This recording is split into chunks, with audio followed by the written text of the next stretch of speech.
The Shanghai French Concession was a foreign concession in Shanghai, China from 1849 until 1943, which progressively expanded in the late 19th and early 20th centuries.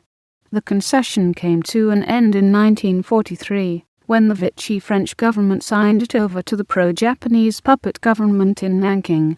For much of the 20th century, the area covered by the former French concession remained the premier residential and retail district of Shanghai, and was also one of the centers of Catholicism in China. Despite redevelopment over the last few decades, the area retains a distinct character, and is a popular tourist destination.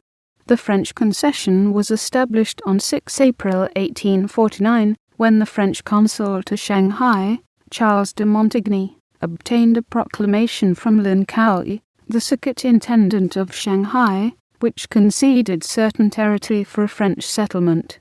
The extent of the French concession at the time of establishment extended south to the old city's moat, north to the Yangjingbang canal, west to the Temple of Guan Yu and the Zhujia Bridge, and east to the banks of the Huangpu River between the Guangdong-Chaozhou Union and the mouth of the Yangjingbang canal. The French concession effectively occupied a narrow collar of land around the northern end of the old city, south of the British settlement. At an area of 66 hectares, the French concession was about a third of the size of the British settlement at that time. A further small strip of riverside land to the east of the old city was added in 1861 to allow the construction of the Quai de France to service shipping between China and France.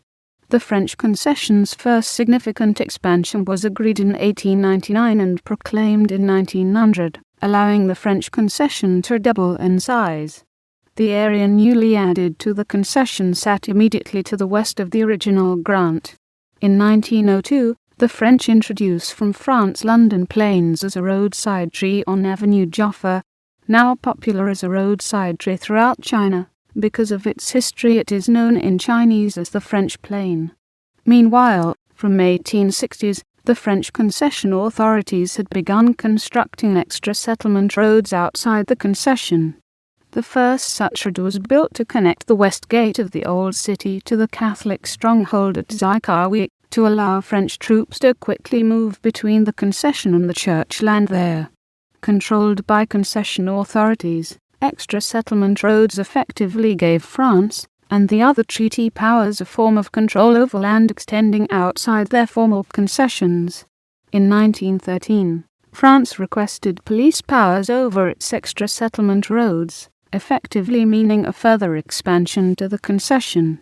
The government of Yuan Shikai agreed, giving France police and taxation powers over the so-called extra settlement roads area, in return for France agreeing to evict revolutionaries from the area under its jurisdiction. This agreement, proclaimed in 1914, gave the French concession control over a significantly larger area between the old city and Zhujia, 15 times the size of the original grant. As a nod to the more numerous Chinese residents in the new territory, 2 seats were given to Chinese members on the Administration Council. Encouraged by the successful expansion by the French, the international settlement also requested the grant of administrative powers over its own extra settlement roads area in 1914, but this was refused. By the 1920s, the French concession was developed into the premier residential area of Shanghai. In particular, the expansive and initially sparsely populated new French concession obtained under the second expansion of 1914 became popular for foreign nationals of all nationalities, and later well-to-do Chinese residents as well, to build houses on larger plots of land than they could obtain in the more crowded original concessions. As demand grew, numerous apartment buildings at varying levels of luxury were built, as well as some shakuman residences, to meet demand from the increasing number of Chinese residents. Vibrant commercial areas also developed, helped by the influx of white Russians after the Russian Revolution.